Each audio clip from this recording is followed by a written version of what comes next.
So we're carrying on with our sermon series on the book of Proverbs, and I was given Proverbs 22 to 24. So when Joe said, which Bible reading would you like? You were spared the 30 sayings. I think we'd be here till lunchtime. We've read a lot of words of wisdom, those of us who've been following this series through and also talking about it in our house groups. Some of those words of wisdom have been quite pleasant to hear. For example, in Proverbs 24 verse 3 we read, "By wisdom a house is built, and through understanding it is established. Through knowledge its rooms are filled with rare and beautiful treasures." Others I've found totally unfathomable. Chapter 23 verse 6 to 8. "Do not eat the food of a begrudging host. Do not crave his delicacies, for he's the kind of person who is always thinking about the cost. Eat and drink, he says to you, but his heart is not with you. You will vomit up the little you have eaten and will have wasted your compliments."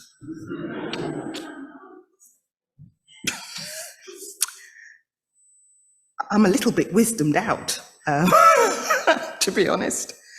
It's been quite overwhelming reading these passages week by week. Far too much to take in. There's repetitions in this chapter and elsewhere, and there are parts that I have just chosen to skip over. Anything that refers to adulterous women and pits, I've avoided. And then you find the wisdom in one part contradicts the wisdom a little bit later on.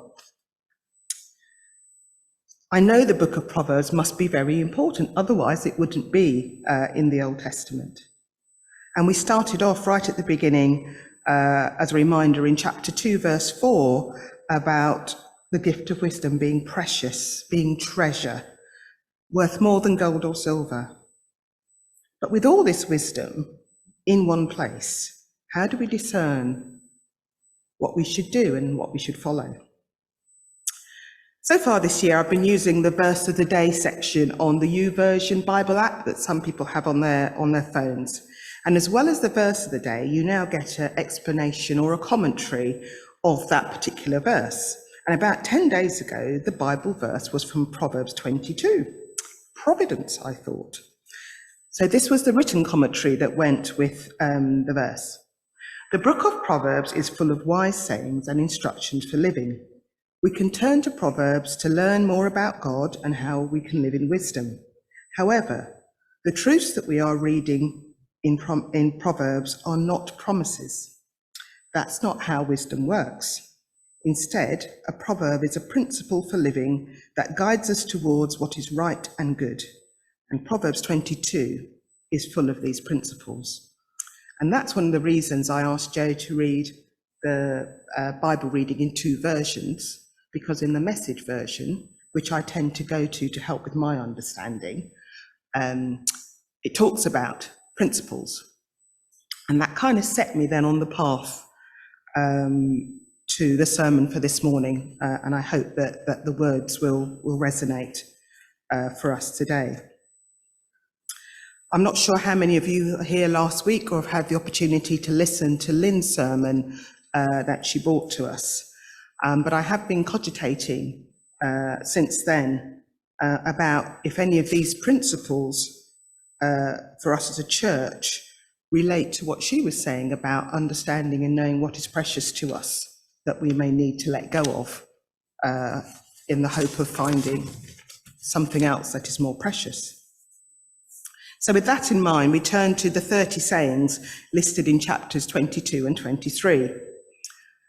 And I read those several times over the last few weeks, waiting for particular messages, particular themes to stand out that I thought might be relevant for us as a church. I've chosen 3, but a very strong caveat that these are just the ones that are talking to me. It doesn't mean that they talk to you or that they relate to Lynn's talk last week, because I think much prayer and discernment is still needed from all of us. So the first one that stood out was hospitality. Vomiting aside, Several of the sayings relate to being a good guest, a good host, and a good neighbour. It's absolutely intriguing that thousands of years later, boundary disputes with neighbours is still as pertinent now as it was then. A few months ago, those of us that did the Big Church read this book, A Place at the Table. And if you didn't take part in the read, I'd really, really recommend this as a good book to read. It's written by one of the founders of the A Rocha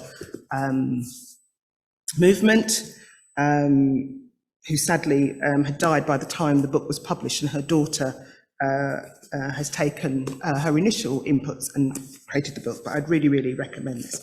And this book, it's called A Place at the Table, Faith, Hope and Hospitality, and it's about hospitality in the Christian context. There was a lot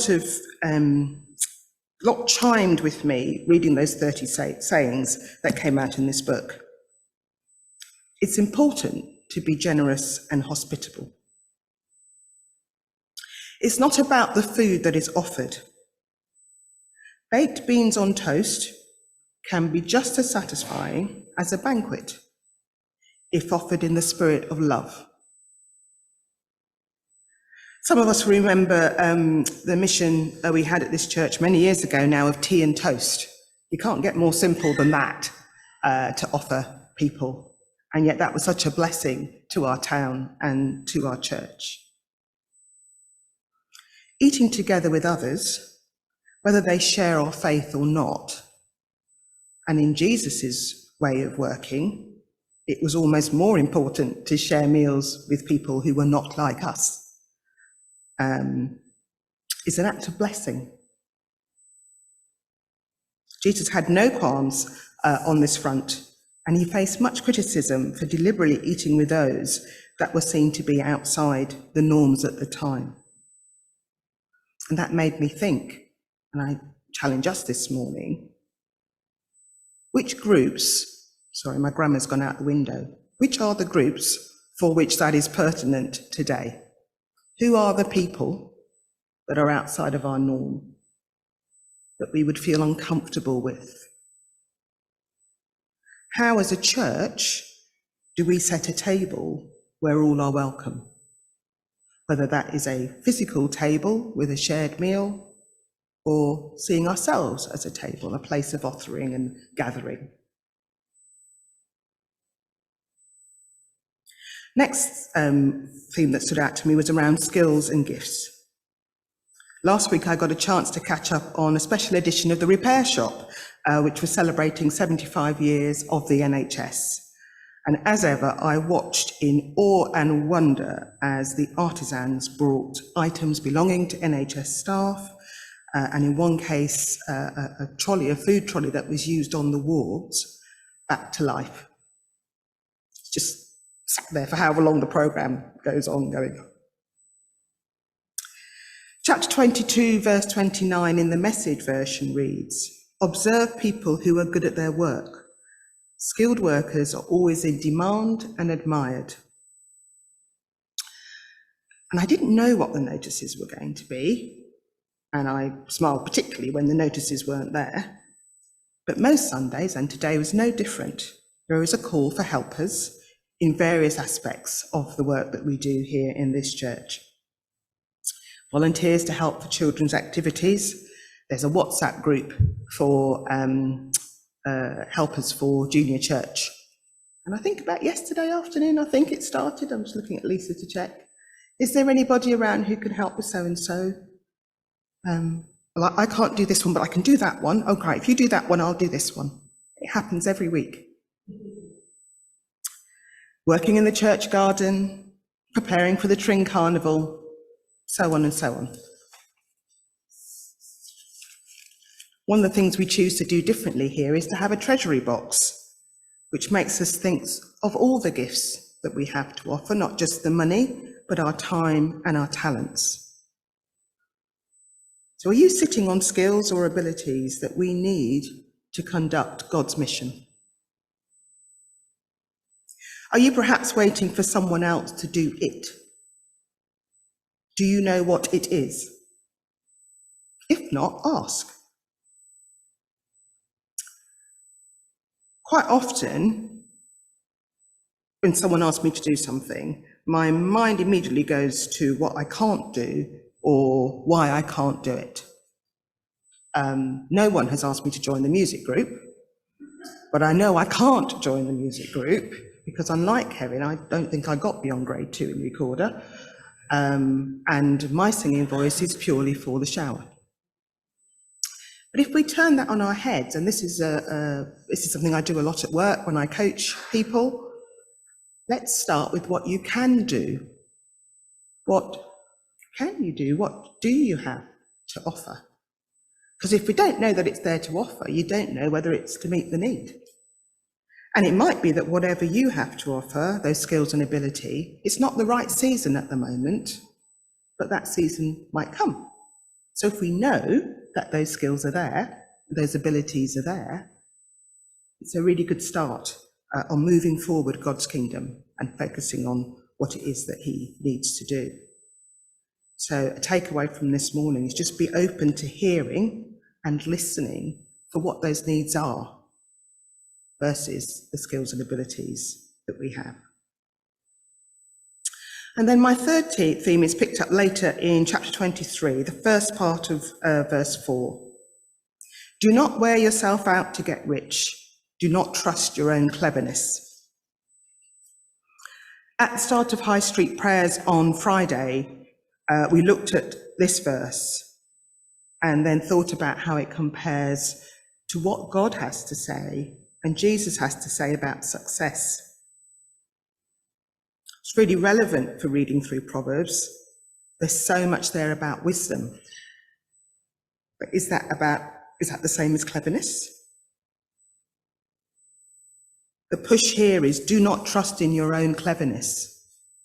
So being quite clever and having access to knowledge, we can access so much knowledge so easily now. But where do we find the wisdom on how to apply it and what to do with all that knowledge? And we know that Jesus' view of success was totally countercultural. So how do we live that out today? Lots to think about. And I'm going to give you a bit of homework to finish. Sometime this week, and if you're a house group member, I'd suggest doing this before your house group meets, because I've set the questions. Please take time to read those 30 sayings in chapters 22, from verse 17 to chapter 23, verse 22. And I've left it there because although it says there 30 sayings, the writer then puts a whole load. It's almost like, all right, I forgot these, and another thing, and another thing, and another thing, but just those first 30. And reflect on which of those principles are standing out for you. Which ones resonate? Which ones are maybe making you feel a bit uncomfortable? And think about why that might be.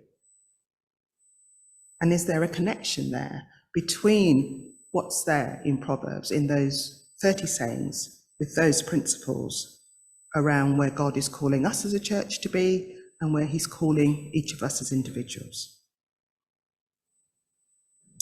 To finish, I just want to remind us of the beauty of wisdom. These wonderful words from Proverbs 24, verse 13. Eat honey, my son, for it is good. Honey from the comb is sweet to your taste. Know also that wisdom is like honey for you. If you find it, there is a future hope for you, and your hope will not be cut off. Amen.